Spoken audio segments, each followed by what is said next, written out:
हमारी जंगा को बिठा लिया। हे महाराज उस सुअर का वध कर दो। महाराज हरिश्चंद्र कहने लगे, हे माली इस वक्त तो नहीं,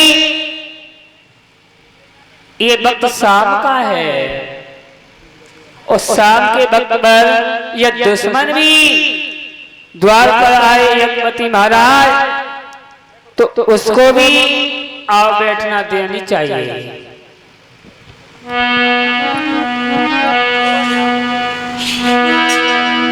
हे माली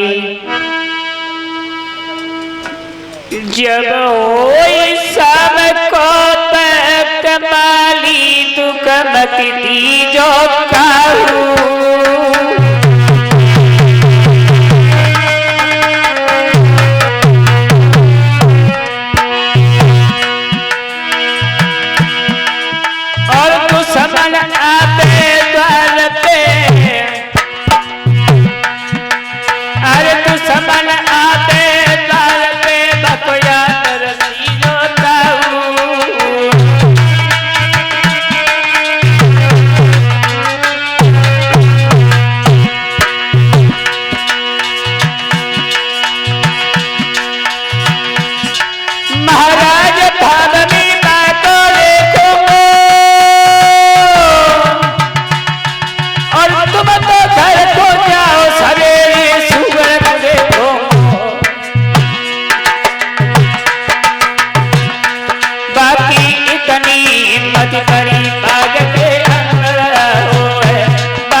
इस वक्त चले जाओ, शाम का वक्त है और सुबह हम सुअर को अवश्य देखेंगे।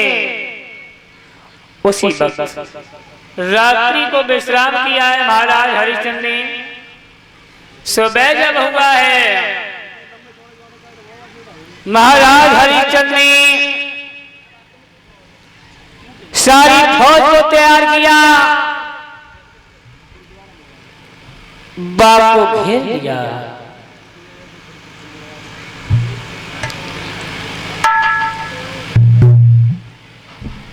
और आदेश दिया जिस जवान के आगे से सुअर निकल गया तो हम सुअर को तो बाद में मारेंगे, पहले उस जवान का हम वध कर देंगे। ऐसा ही नहीं,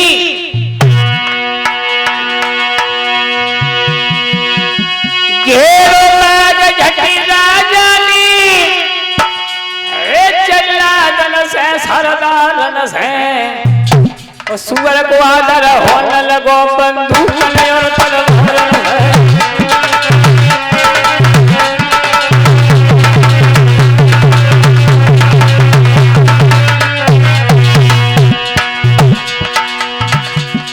महाराज हरिश्चंद्र के वचन विश्वामित्र जी ने सुने, सोचने लगे हमारे पीछे कोई निर्दोष मारा जाए। ना ना ना, अब तो हम महाराज हरिश्चंद्र के सामने से निकलेंगे।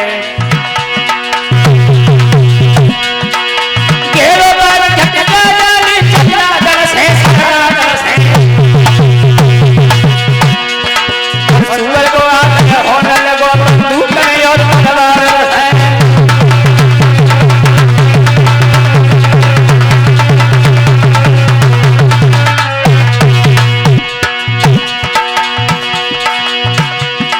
उसी समय महाराज हरिश्चंद्र ने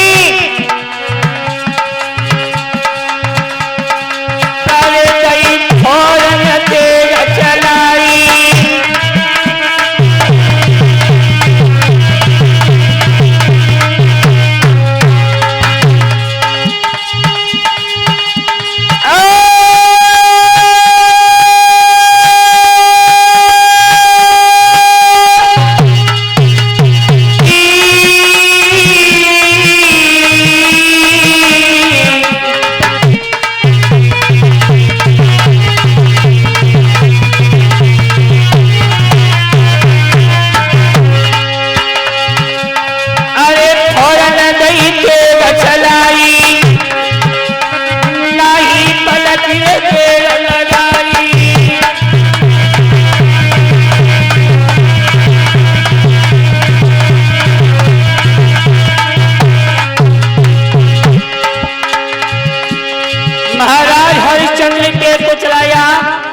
हुआ क्या?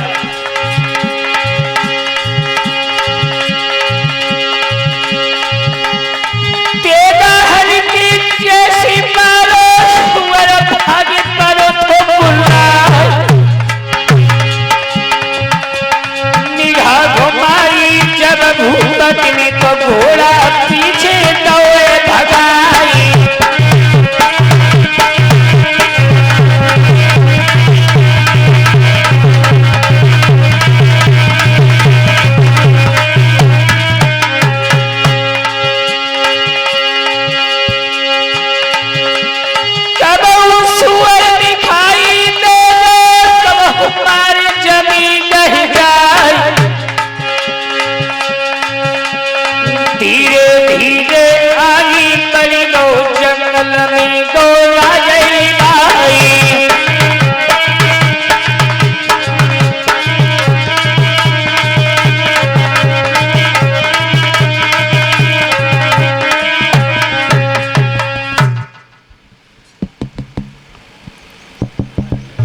महाराज हरिश्चंद्र ने बाघ को घुमा लिया, तेग को चलाया। आज वो सुअर क्या था, मामा मारीच बन गया। महाराज हरिश्चंद्र के सामने से गुजरा, भागने लगा। महाराज हरिश्चंद्र ने पीछे घोड़ा को दौड़ा दिया। जंगल में पहुंच जाते ही तो देखा मुड़कर विश्वामित्र जी ने कि अब तो सुअर बहुत, अब तो महाराज हरिश्चंद्र बहुत पीछे रह गए। उसी वक्त विश्वामित्र जी ने एक पेड़ की आड़ लेकर अपने रूप को बदल लिया, महात्मा बन गए। हरिश्चंद्र पास पहुंचे, कहने लगे, हे बाबा जी,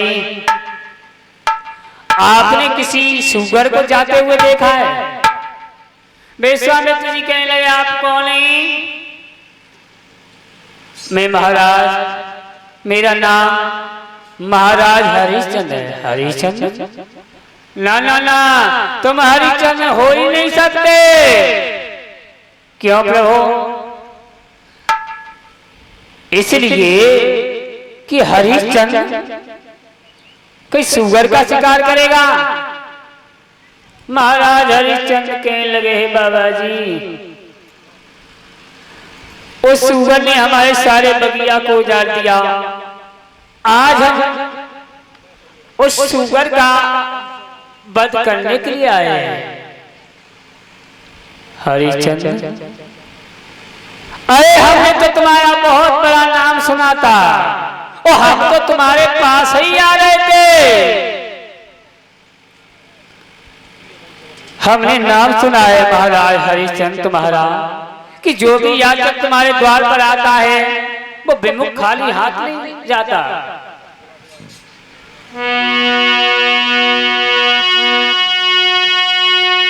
तो सदानी भूप धर्म को रूप और न कोई, तेरी 100 कोसल राजा वे के उड़ रही है खसकोई।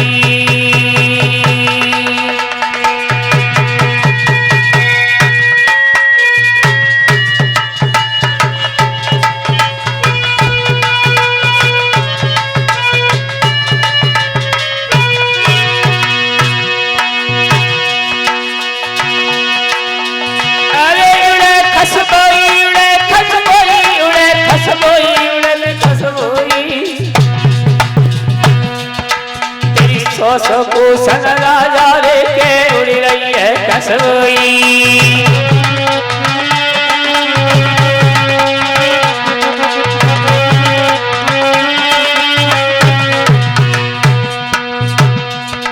अब इतनी सुन की बात जोरी दो हाथ मेरी जोई, महाराज हरिश्चंद्र घोड़ा से उतरकर नीचे आए। सोई इतनी सुन की बात जोरी तो हाथ मेरी जोई, तुम जो मांगो महाराज दी हम सोई।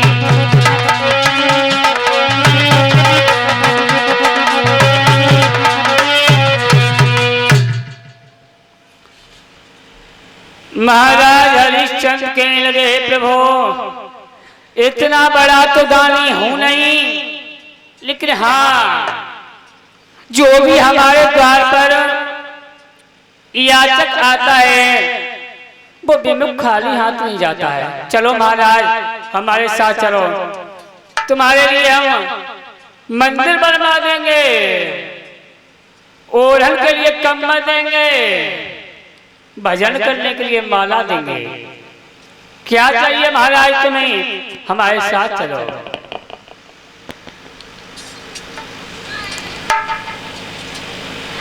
विश्वामित्र जी कहने लगे हे हरिश्चंद्र आप यही संकल्प कर लो। महाराज हरिश्चंद्र कहने लगे हे प्रभु इस समय हमारे पास क्या है? कुंजी और लगामें।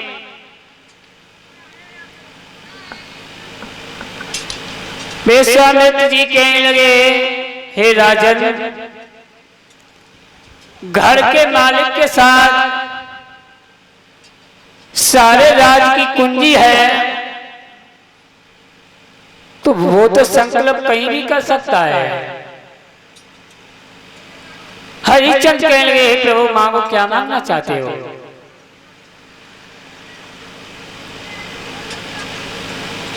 विश्वामित्र जी कहने लगे हे प्रभु, विश्वामित्र जी कहने लगे हे राजन आप संकल्प कर लो। आज महाराज हरिश्चंद्र को उत्तरवाचा भरवा लिया। हे प्रभु आप जो मांगेंगे हम वही देंगे, वही देंगे, वही देंगे।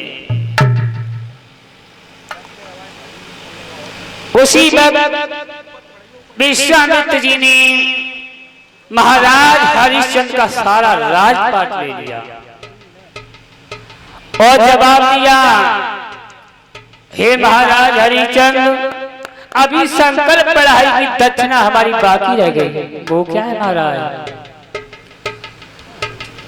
वो ये है हमारी बेटी घर में कुंवारी है, हमें शादी भी करनी, हमें 60 भाग होना चाहिए। हरिश्चंद्र कहने लगे महाराज चलो हमारे राज्य में हम तुम्हें 60 भाग सोना अवश्य देंगे। पहुंच गए अयोध्या नगरी में, नौकर को आदेश दिया कि जाओ खजाने से लेकर हमारे खजाने से 60 भाग सोना लेकर आओ। इतने वचन विश्वामित्र जी ने सुने। विश्वामित्र जी कह रहे हरिश्चंद्र क्या कह रहे हो? अरे किस पे हुक्म चलाते हो? ये नौकर तेरा नौकर नहीं, ये नौकर अब हमारा है। क्यों महाराज? अरे तुम्हें मालूम नहीं कुंजी लगा में सब कुछ हमारा हो गया, इसके अलावा तुम्हारे पास कई इंतजाम हो 60 भाग सोने का तो हमें लाकर दो। हरिश्चंद्र को ये मालूम हुआ उनके शरीर में एक साथ 1000 बिच्छुओं ने डंक चुभे हो। हे महाराज ये आप क्या कह रहे हो? हाँ ठीक है तो कह रही, ये सारा राजपाट हमारा हो चुका है, इसके अलावा तेरे पास 60 भाग सोना हो तो हमें लाकर दे। महाराज हरिश्चंद्र कहने लगे प्रभु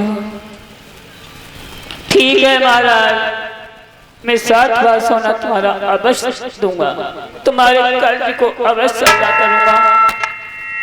लेकिन महाराज हमारी केवल विनती यह है इस प्रजा को हमने बड़े कष्टों से पाला है, इसे कभी दुख मत देना, कष्ट मत देना।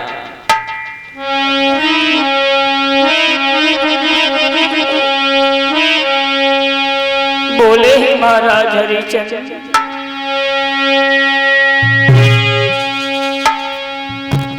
एक बिनती है नाथ हमारी,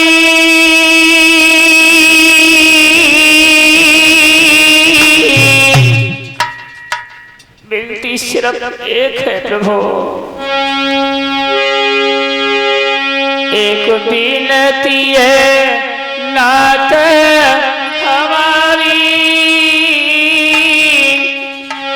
जो आज्ञा होई तुम्हारी, एक बिनती है।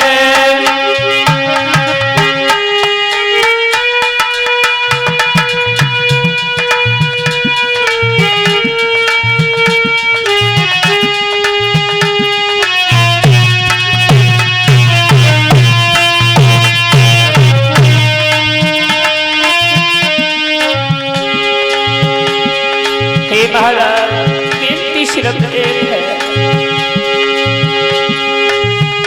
मेरी चलता के नर नारी,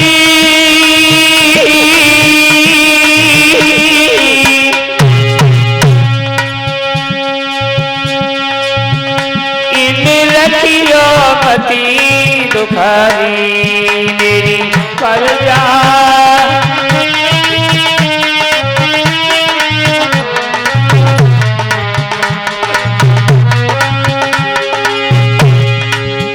प्रजा को हमने पुत्र की समान पाला है, इसे कभी दुख मत देना, दुख मत देना, दुख मत देना।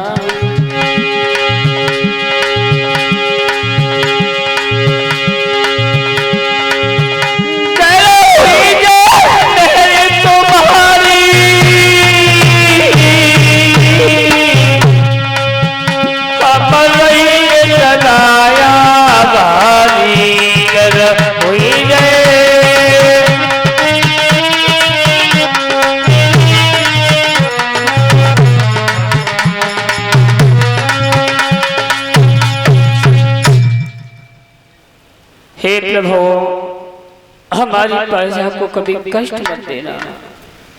विश्वामित्र जी कहने लगे हरिचंद, ये प्रजा हमारी है, चाहे दुख दे, चाहे कष्ट दे, चाहे सुखी रखे, इससे तुझे क्या मतलब है? अब ये बता हमें, अब हमारा 7 बार सोना कर्ज है, कहां से अदा करोगे? महाराज हरिश्चंद्र कहने लगे, हे प्रभु, अवश्य दूंगा मैं तुम्हारे कर्ज को। बोले कि बिक जाओ पुत्र नारी देखो, दर दर की ठोकर खाऊंगा, सुकुमारी राजसी भाव त्यागी, नीचो घर टेल बजाऊंगा, मिट जाऊंगा अधिकारों परी, परिषद धर्म को निभाऊंगा, चुक जाऊं चाहे सिरही में, परसरी नहीं कहलाऊंगा। हे महाराज, मैं खुद बिक जाऊंगा, अपनी पत्नी को बेच दूंगा, अपने पुत्र को बेच दूंगा, लेकिन महाराज तुम्हारे कर्ज को अवश्य अदा करूंगा। विश्वामित्र जी कहने लगे, हे हरिचंद्र, क्या तेरी पत्नी तेरे साथ बिक सकती है? हाँ महाराज, मेरी पत्नी पतिव्रता है, वो मेरे साथ बिक जाएगी। उसी वक्त महाराज हरिश्चंद्र चले ही महलों के लिए। रानी तारा ने आते हुए पिया को देखा, आरती का थाल लेकर आई। महाराज हरिश्चंद्र कहने लगे, पत्रे इस थाल को अलग फेंक दो। क्यों? इस स्थान पर तुम्हारा अधिकार नहीं है। हे पिया, क्या हुआ? महाराज हरिश्चंद्र कहने लगे, बद्रे सब कुछ लुट गया, सब कुछ चला गया। क्या हुआ महाराज?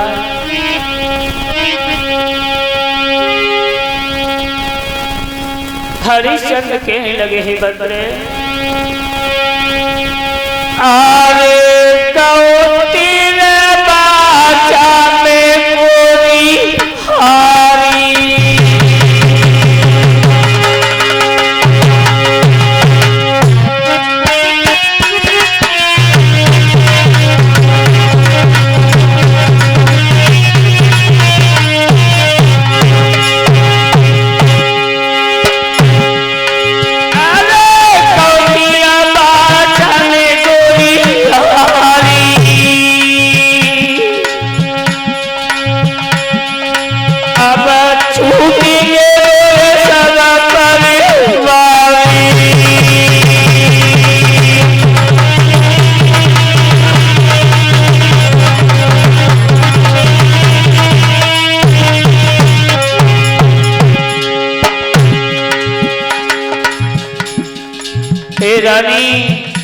हमारा राजपाट सब कुछ एक महात्मा ने दान में ले लिया। रानी तारा कहने लगी, पिया राजपाट तो चला गया है, अभी हम तुम तो शेष हैं।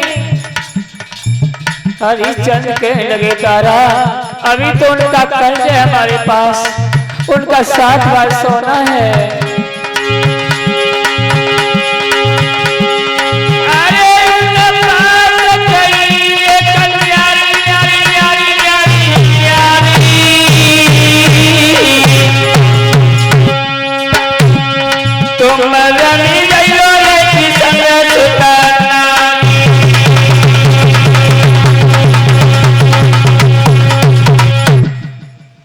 हे रानी तारा, उनका 60 बार सोना हमारे पर कर्ज है।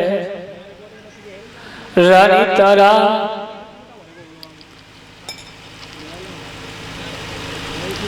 हमें ये बताओ, क्या तुम हमारे साथ बिक सकती हो? रानी तारा के लिए, पिया तुम तो ऐसी बात कर रहे हो कि बिक सकती है। हे पिया, इस शरीर पर तुम्हारा अधिकार है नाथ, बिकना तो दूर बात है।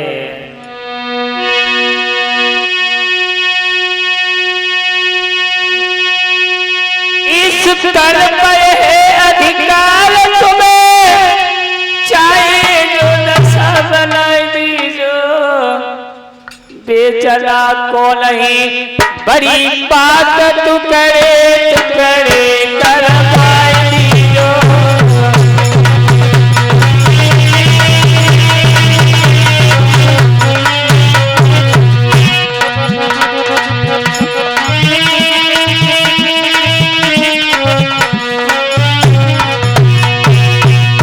रानी तारा कहने लगी, पिया इस शरीर पर तुम्हारा अधिकार है, हमारे शरीर के टुकड़े भी करवा दिए तो भी हमारा उद्धार हो जाएगा। चलियो सैया जल्दी चलियो, हमन तो कर यदा कीजो।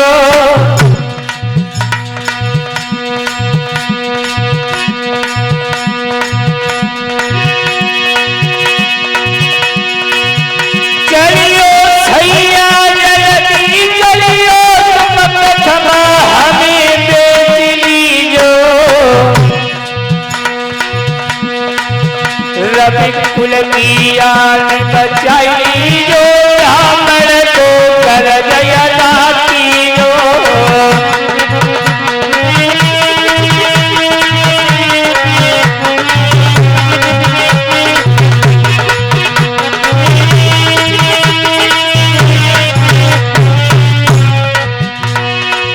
धन्य श्रीमती दत्ता मैया को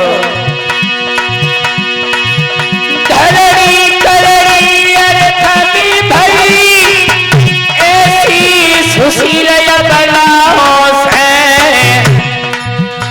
पालन की गर इज्जत है तो ऐसी महिलाओं सी।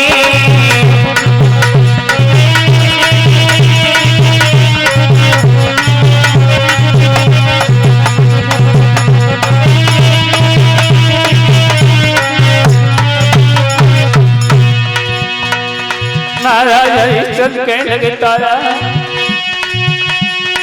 घर की लहरी लाई देखी बन बन मिथिले घर बाती है देखी सबरो राज मुसीबत कैसी सिर पे डाली है।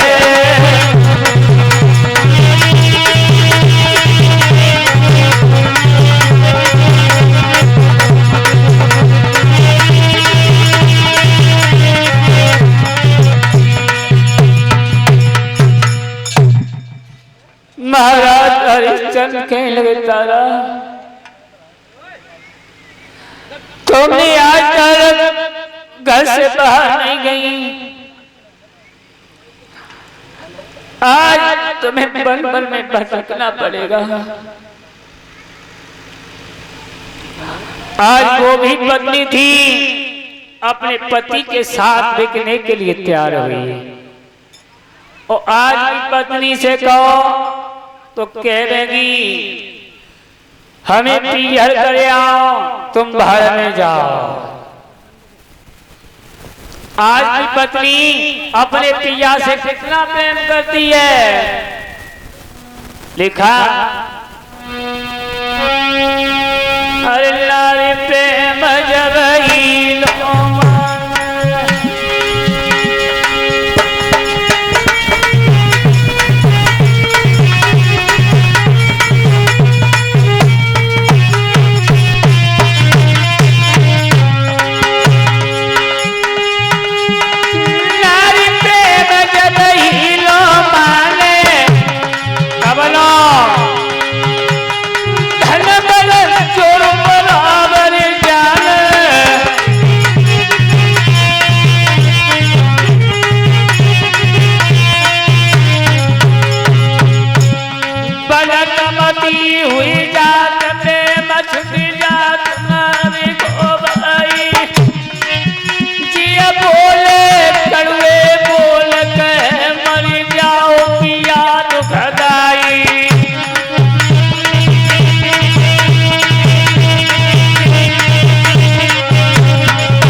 आज भी पत्नी अपने पति से इतना प्यार करती है।